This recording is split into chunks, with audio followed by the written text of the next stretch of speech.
Hello, hello, hello, mga Kapinas Outsider! So ngayon, manonood naman tayo about sa PhilHealth. Ano kaya itong pasabog na to? May nakatago daw 500 billion. Billion guys. Na pondo na nakatago. Saan kaya ito gagamitin? Sure naman yan. Yun. Sige, panoorin natin. copay na maging sa private hospitals na na-admit ng mga mahirap na kababayan, especially senior citizens and minimum wage earners. Zero copay, ibig sabihin walang out-of-pocket magagaling sa kanila. Hindi na sila kailangan pa manlimos sa mga politiko, pumunta sa PCSO, sabi nga ni Senator Bongo, pumunta sa DSWD, pumunta sa Malasakit Center. Dapat they don't have to do that. Kaya nyo ba? Kaya nyo? Yes po, you heard it right, Senator Go, Senator Tulfo. Currently kasi sa government, wala, diba? But we are looking at yes on private also. When will that happen, sir? We'll move as fast as we can, Senator. Promise yan, and we will keep you posted. Okay, kasi para sa akin, Bibilisan po namin po as Opo. fast as we can. marami kasi ako narinig ng mga kwento, ng mga reklamo na yung mga pasyente na na-admit sa private hospital because siksikan sa public at yun lang yung merong pasilidad na para gamutin yung kanilang karamdaman, yung pagkalabas na sa ospital, baon sila sa utang na meron palang perang PhilHealth, 500 billion and all. Bakit hindi natin ilibre yung mga malilit nating kababayan na pinagbabayad pa natin ng copay? Dapat zero copay talaga para sa lahat. President Ledesma, Ayun, nadali mo. 500 billion.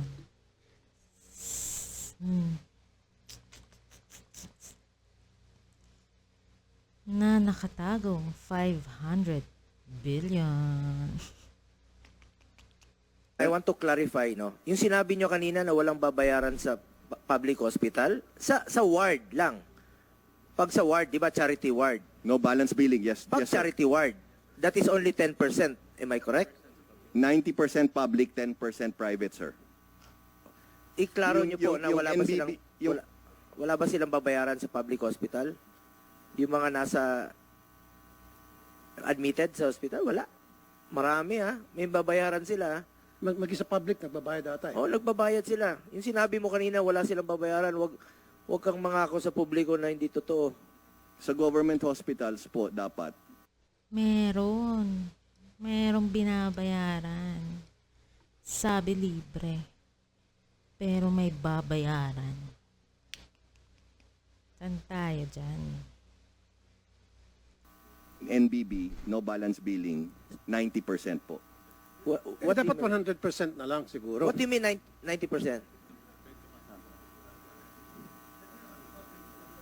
Ilan ba? 10% yung charity ward, di ba?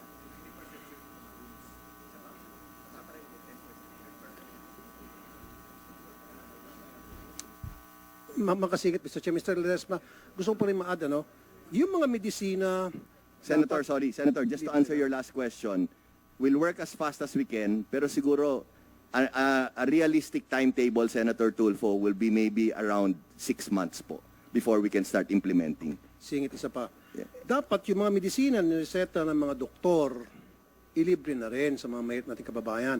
Yung mga admitted, tapos may mga gamot na dapat ibigay sa pasyente o nireseta ng doktor, dapat libre na yon, especially sa mga maintenance. Dapat ilibre na yon. Gamitin niyo po yung pera ng PhilHealth na Yung- malibre. Sorry, Senator. Ito gusto ko based on my experience, sa kakaikot ko sa mga hospital, punta ka ng heart center. Nakapunta ka ng heart center? Yes po. Nakapunta ka na? Yes po. Ba't marami pa rin humingi ng tulong doon sa mga billing nila? Kung pumunta ka ng PGH, pumunta ka sa mga government hospital, marami pa rin humingi ng tulong sa billing nila. Hindi talaga totally libre. Pakisilip naman po, President Ledesma. Okay po. Totoo, hindi libre. May bayad. Dumaan ka ba sa pagiging mahirap? Yung totoo lang, honest answer. I don't think so po. Yun lang I'd like pala. to think we've been financially Pasyalan nyo blessed lang po as President ng PhilHealth. Puntahan nyo yung mga hospital kung hindi ka ba dumugin doon sa mga hospital billing. So, subukan nyo lang po, samahan kita. Actually, Senator Go, if I can get clarification from SecTed, kasi when I mentioned nga kasi sabi ni SecTed, hindi masyado mataas yun. SecTed, maybe can we just, for the committee, for the honorable committee, can we just clarify on the NBB and on the public and the private side? Thank you. Maraming salamat, Mr. Chair. Yung no balance billing po, ito po ay para sa ating mga poor or indigent. Sa lahat ng pampublikong ospital ng Department of Health, yung 87 po na pinatatakbo bilang with funds coming from GAA, ito po ay merong medical social service. Yung medical social service ang nag-i-evaluate sa kapasidad para magbayad. Ang lahat po ng mahihirap, pag na-evaluate dun sa Class C yata yun, libre yun, no balance billing yun. Ang magbabayad para sa kanila ay PhilHealth at yung GAA appropriations ng MOE na every year tinataasan naman ni Secretary Pangandaman. Alam ko, tinaasan na naman niya sa NEP. So, mali din yung sinabi ni Professor Dance na PhilHealth lang ang nagbabayad ng individual-based care. Yung taxes po natin na inilalagay natin sa government hospitals ng DOH at yung sa government hospitals ng LGU, yan po ay ginagamit sa individual-based care. Pag sila ay mahirap, dagdag yan so 40% lang yung sa PhilHealth, actually less than 20 pa nga actually dahil sa mahal ng ibang gamot at test. Ang karamihan yan ay yung GAA na ina-appropriate para sa maintenance operating expenses, MOOE, at yung PS kasi wala namang professional fee ang doktor sa gobyerno. So yung sweldo nila, yan po, pondo po yan. Ang sumasagot sa individual-based care ay ang national government po. Kayo po, yung Senado at ang Kongreso na nagbibigay ng pondo sa aming mga pampublikong ospital para magbigay ng serbisyo. Ang PhilHealth, yun lang, may support value lang siya. Pag mahirap, yun ang no balance billing. At hindi naman lahat, karamihan naman ng nagpapatingin sa aming government hospital, government employee din. Sa heart center, kung minsan hindi talaga ma-afford ang heart operation sa private hospital. So ang only option nila, magpa-opera sa heart center at iba pang DOH hospital na kaya gawin yung angiography or open heart surgery. Pero may bayad pa rin. So yun yung gusto nating mangyari sa universal health coverage. Lumiit yung out of pocket. Very important talaga na ang magtutulong dito, lumaki yung subsidiya ng PhilHealth sa pagbayad sa mga ospital. Yung services po galing sa ospital. Yung PhilHealth, tagabayad lang po yan. So ang serbisyo po, Department of Health at local government hospitals ang nagbibigay ng serbisyo. Sected, at the end of the day, billing pa rin ang pinag-usapan dito. Executive Director Aventura, sa inyo, sa heart center, di ba maraming nagpapa-bypass sa inyo? Opo. Maraming nagpapa-angiogram sa inyo? Opo. Magkano po ang billing nila pag lumalabas sila? Halimbawa lang. Sige, isa pong angiogram, ang costing niyan pagka-pay, mga 50 to 70, depende kung anong kwarto po. Plus professional fees, magkano po? Kasama na po doon. 70. Magkano pero yung- sinasagot ng PhilHealth? Sa mga 10 to 10, 20, mga ganun. 10, 20? Oo. Yung 50,000, saan nila kukunin? Depende ho kung anong classification ho nila. So- Sometimes pwedeng, ano sila, Di ba lumalapit sila sa DOH for MAIP? opo. Oh. Bakit hindi tulungan ng PhilHealth? Lakihan pa nila yung ang tawag nito, ang case rate nila doon sa heart. Well, meron rin naman silang Z-benefit. For sa ano po, sa cabbage or bypass, may Z-benefit po sila. Ang ginagawa nila is nagbibigay ng almost 550,000 para sa sa magpapa-bypass. Pero naniniwala ka kulang talaga yung... Naghahanap pa sila ng paraan, no? Oo. Di ba? Nagmamakaawa. Yung iba hindi pa na-operahan, di ba? Marami Dahil po, wala marami silang... Nag-iipon pa sila. President Ledesma, pakitingnan nyo naman, ang dami dyan sa heart center, hindi pa po sila na-operahan dahil takot sila magpa-operahan dahil baka wala silang pambayad. Baka pwede nyong silipin ito. May mga heart warriors dyan. Dito pa nga pupunta sa amin eh. Dapat pwede naman silang pumunta sa inyo. Na baka taasan nyo po yung tulong kasi meron nga kayong 500 billion. Alam mo, Sir President Ledesma, hindi maintindihan ng ordinaryong Pilipino po yun na meron kayong pondo na 500 billion. Tapos ito, naghahanap pa sila ng tulong mula sa iba't iba. Mangungutang pa yan. Senator, Dalawa lang yan ha. Taasan nyo yung tulong ninyo, counterpart ninyo sa pagpapa-opera sa mga case rate. Then, pag-aralan natin ng mabuti dito sa Senado, andyan na yung bill no? For interpellation na yung i-reduce po yung or suspension muna ng pag-increase ng contribution. Ang sakit po mag-contribute sa mga ordinaryong Pilipino. Bawat piso po ay napakahalaga sa ordinaryong Pilipino. duly noted. Magko-contribute sila habang nakikita nila na meron pa kayong 500 billion. Duly noted, Senator Go. We will comply. Also, Senator, we will also schedule a meeting immediately with the So may balak mag-increase. Ano to? Hulog-hulog lang. Heart Center. No?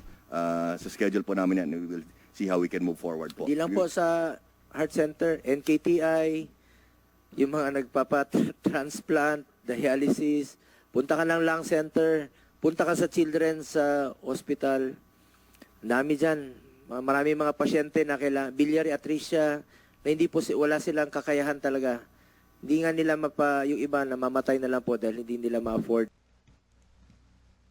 Namamatay na lang po dahil hindi nila ma-afford ang pagpapa-opera sa mga transplant po. Pakisilip naman po, yan lang po ang pakiusap ko sa inyo, President Manuel Ledesma. We shall definitely comply, Senator Go. Gamitin niyo po ang pondo ng PhilHealth sa health po, tulong sa mga mahirap. Pera po ng tao yan, ibalik niyo po sa tao yung pera ng tao. We shall comply po. Mr. Chair? Thank you. Okay. Thank you, Senator. Bakit hindi kino-cover ng PhilHealth yung CT scan, MRI, ultrasound?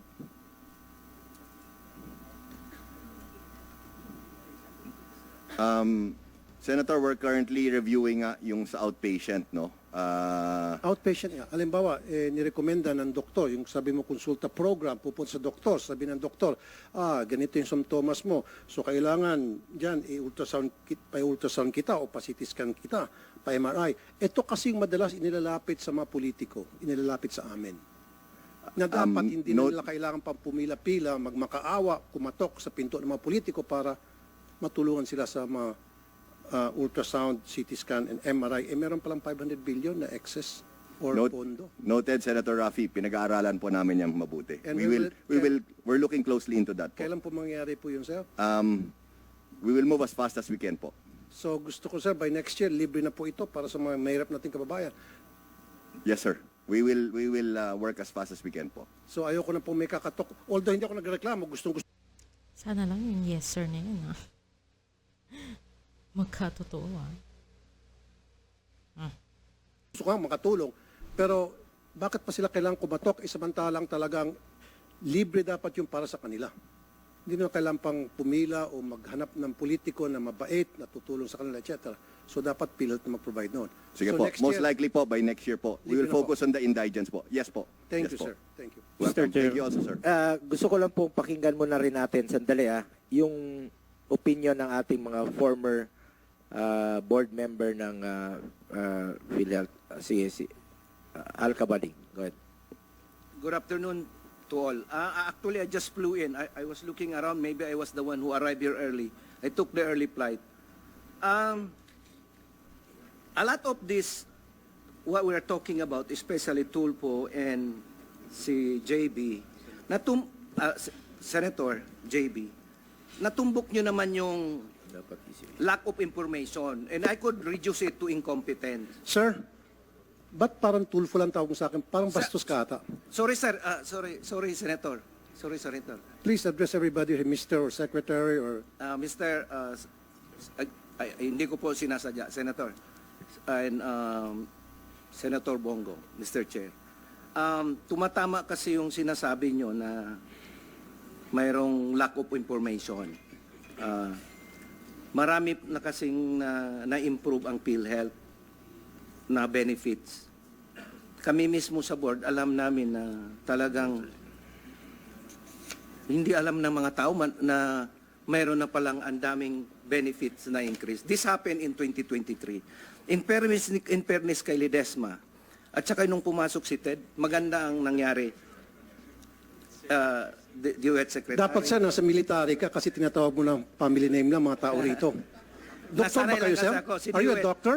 nasanay lang kasi ako kay O Secretary. galing ka Okay. ba sa military? No, nasanay lang O kasi ako kay teacher ka ba, sir? Secretary. Hindi Please po. respect people here. I'm sorry, I don't mean it though. Huwag mo lang tawagin ng mga family name yung mga tao rito, family name basis. I'm sorry. Galangin mo, sir, ha, mag-mister ka sa mga tao rito. Secretary, PC Director. Yeah, I don't actually mean it, Mr. Thank you, sir. Mr. Thank you, sir. Senator and Thank you. Rapi Tulfo, Senator Rapi Tulfo and Senator Bongo. In fairness kay kay PCO Ledesma, nung pumasok yan, tumaas talaga yung benefit enhancement. Kasi may pera na rin ang PhilHealth. Nung 2019 kasi pumasok tayo, medyo problema. And my representation is on finance. Gumanda talaga ang performance ng PhilHealth. Also, nung pumasok naman si DOH Secretary Ted, gumanda na rin yung dynamic on terms of the relationship sa PhilHealth on Happy and all other professionals. But if we go back to the benefit, sadyang ang daming benefit. Kaya worried lang ako doon sa transfer ng pera. Kasi on my own calculation, kung sisipa yung mga benefit enhancement na yan, yung sinabi ni PCO kanina, kukulangin yung pera. Even if you pass the UHC law, it's very ambitious.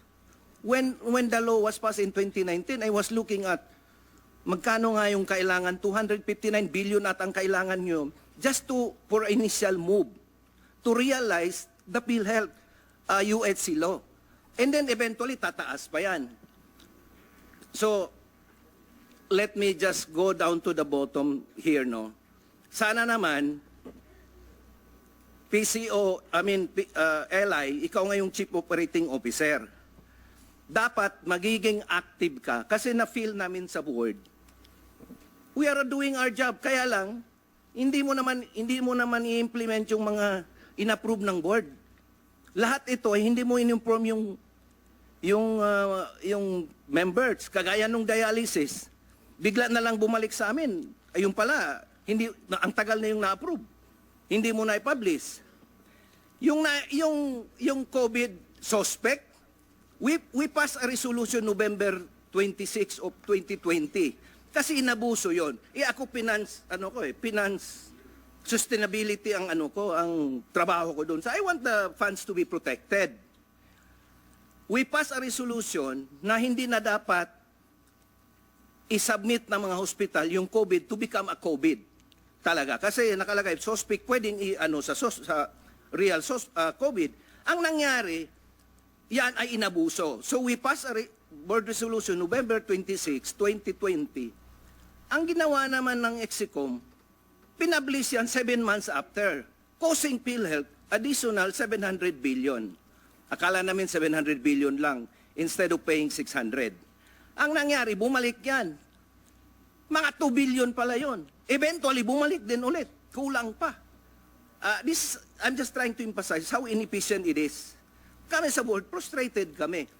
Ang dami kong na-discover na mga overpriced. Hindi ba may dito? Investigation noong 2020 about the network suites na pininpoint ni Senator, Ping Lacson. In my end, as a finance guy, I was looking at this thing. I studied it.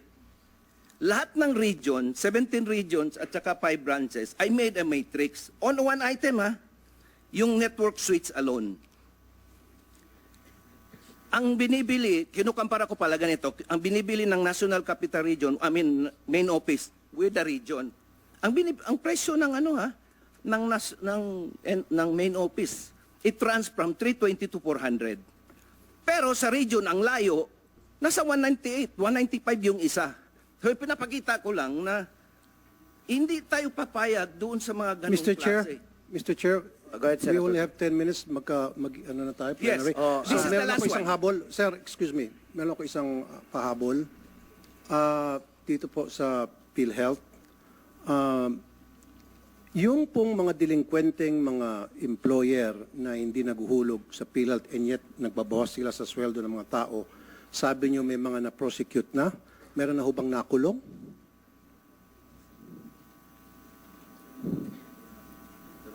Gusto ko po dapat may nakukulong. Kasi po, karamihan pupunta sa akin, mga mahirap nating kababayan, mga sa construction, kaltas ng kaltas yung employer nila para sa PhilHealth, and yet hindi hinuhulog sa PhilHealth pag nanakaw ang tawag doon. So dapat may makukulong at may masampulan man lang. Meron ba? Wala. Sir. Senator, my understanding is meron na pong mga na-convict po.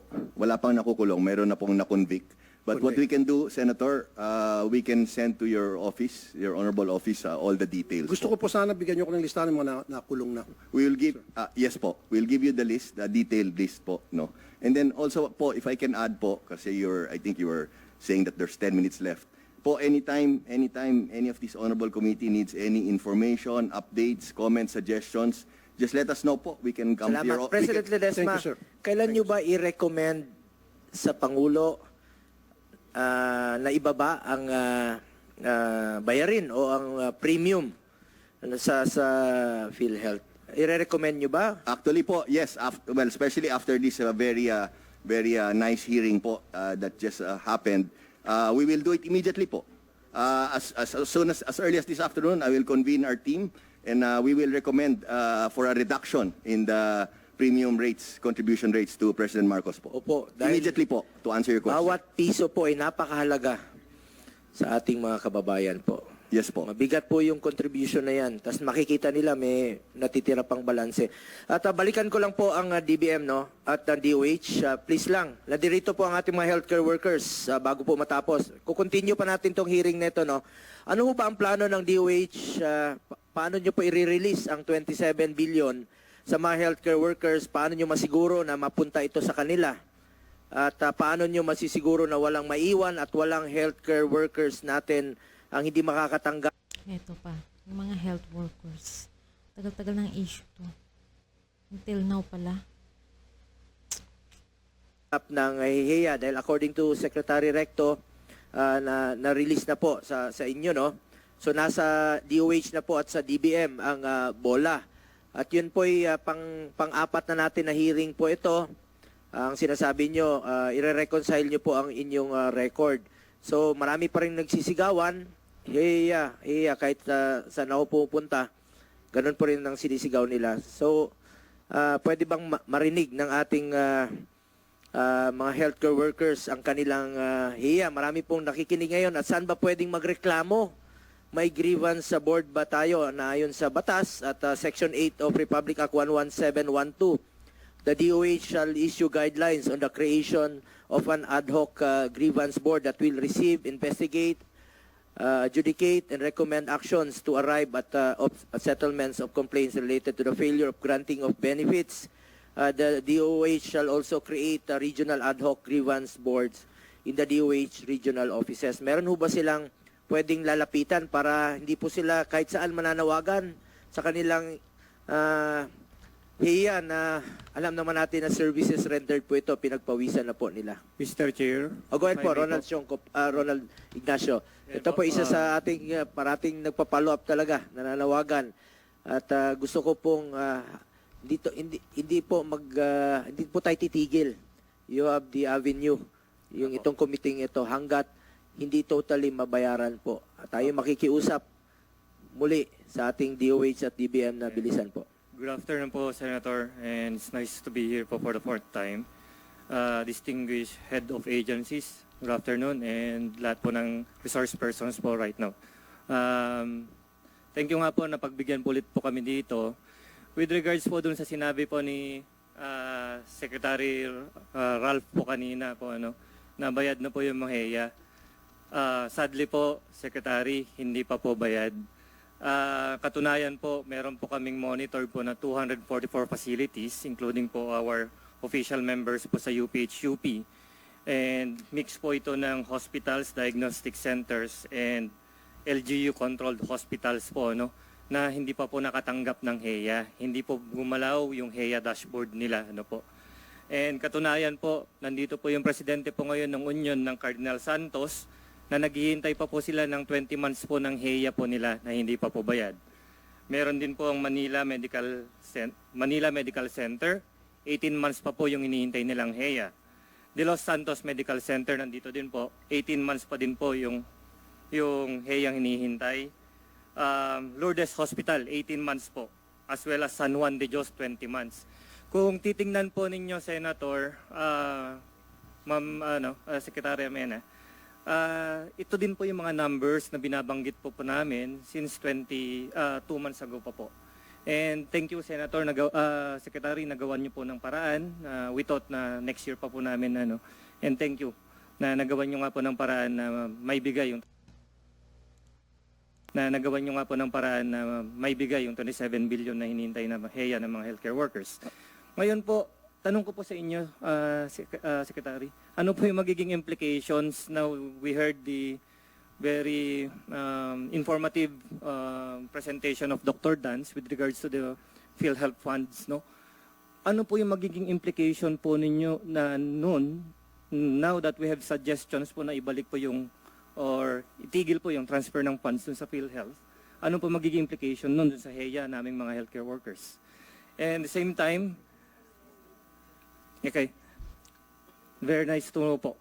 We just have to make sure. Sabi nga po namin, we remain vigilant hanggat hindi po namin natatanggap sa mismong mga bulsa namin mga healthcare workers yung pondong yon.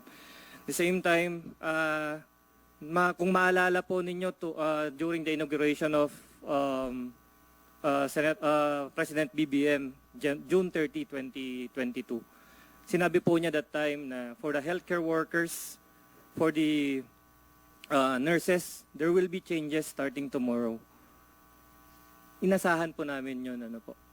Napakaganda po na meron po tayong mga batas regarding dun sa full implementation ng Universal Healthcare Law na sabi nga po ni Sir, very ambitious. Na pero care law na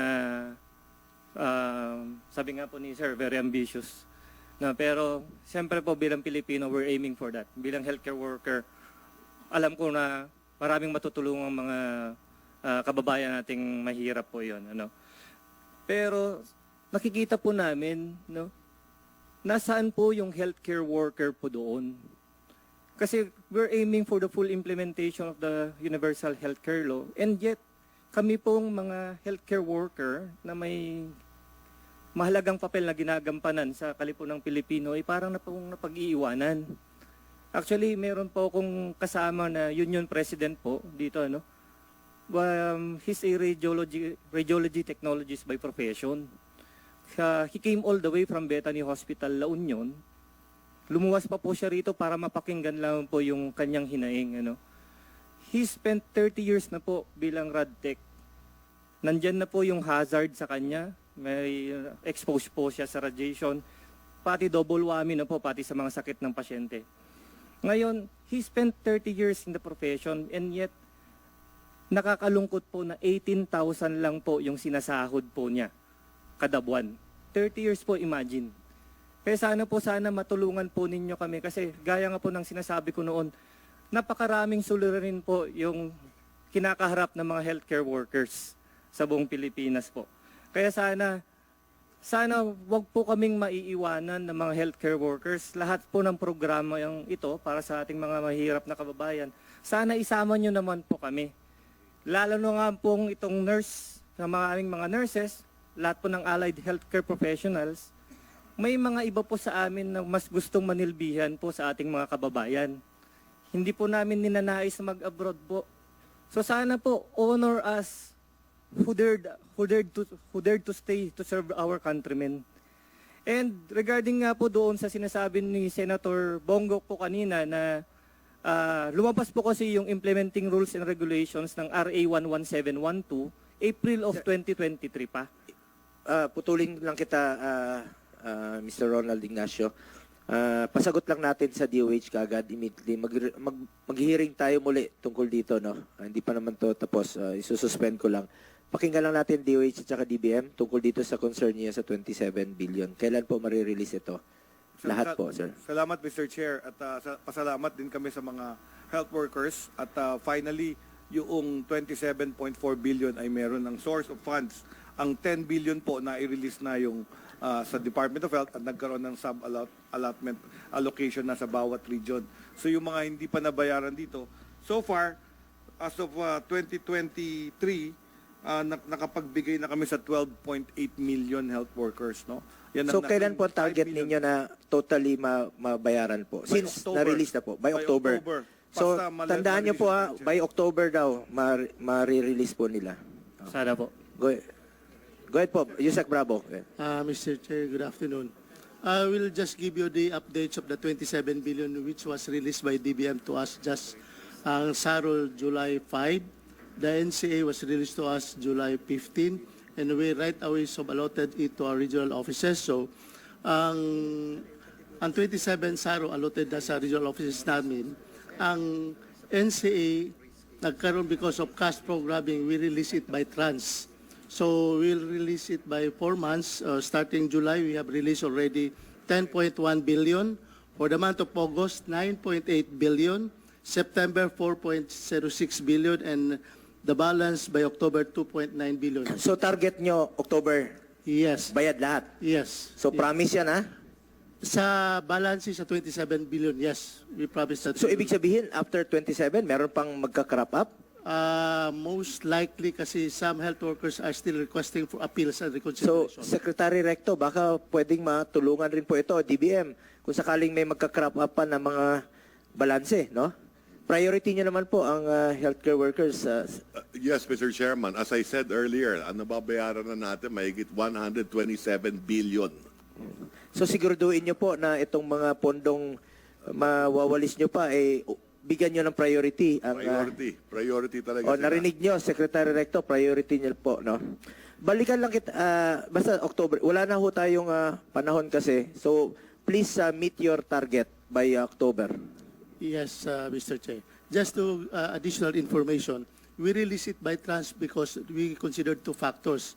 Number one is for cash programming, and number two is the absorptive capacity of the health facilities to implement this 27 billion. Okay. Ma'am, Secretary Ted, one last question. Tungkol sa mga HPEP, no, dami pa sa Bohol na hindi pa rin operational. Yung iba, 3 years na, hindi pa rin. Pakisilip nyo lang po yung mga, nabanggit po ng Pangulo, yung Super Health Center, nung SONA. Baka pakicheck nyo po na maging operational po ito. At sa PhilHealth naman po, Attorney Santos, baka check nyo lang po na yung mga konsulta package, maka-accredit po sila. At saka yung inyong pinangako sa mga previous hearings na walang matatanggihang pasyente, kumusta na po yun, Secretary Ted? Sir, number one, yung sa Super Health Centers, 37 na po ang na-open ninyo at ni President nitong nakaraang administration na, yun ang sinasabi niya. Pero marami pa kaming under construction, almost 200. And some of them, naghihintay ng license kasi either wala pa siyang doktor or wala pa siyang nurse. So, i-fulfill natin to para magkaroon sila nung licensing approval para mag-operationalize na. Pagkatapos yung promise namin na wala tayong tatanggihan, dyan po napupunta yung ating MOOE, no? Ang tawag namin dyan, Quantified Free Service. Pag ikaw ay mahirap at pumunta ka sa pampublikong ospital, lalo na doon sa pinatatakbo ng Department of Health, kami po ay hindi tatanggi sa Sa mga malasakit pasyente. centers, hindi Sa naman malasakit natatanggihan ng center pasyente. dyan, hindi rin natin tatanggihan yan. At kung ano yung kanilang benefit sa PhilHealth, sa Department of Health, yung tinatawag na MAIP funds at yung sa PCSO at DSWD, na ibibigay po yan sa ating mga malasakit program office po. Salamat po. Senator, Ma'am, Honorable Senator. we have to end the hearing po. Apo, ako po si Mayor Nagaite, presidente po ng Barangay Health Workers o BHW ng National Opo, Capital Region. kayo ang sumisigaw ng HEA parati. Yes ma'am. po, mula po ako sa Mandaluyong City. Opo. So, sa ngalan po ng BHW ng buong bansang Pilipinas, ito po yung pagkakataong hinihintay namin. So, narinig ko po na hanggang October, sila po ay private. Kami po ay sa mga health center naglilingkod. So, paano po ang gagawin namin kung ang mga mayor o sa bawat LGU ay hindi pa po napupus itong sinasabing binitawan ng kahit dito sa NCR na para po sa aming mga health workers o mga BHW.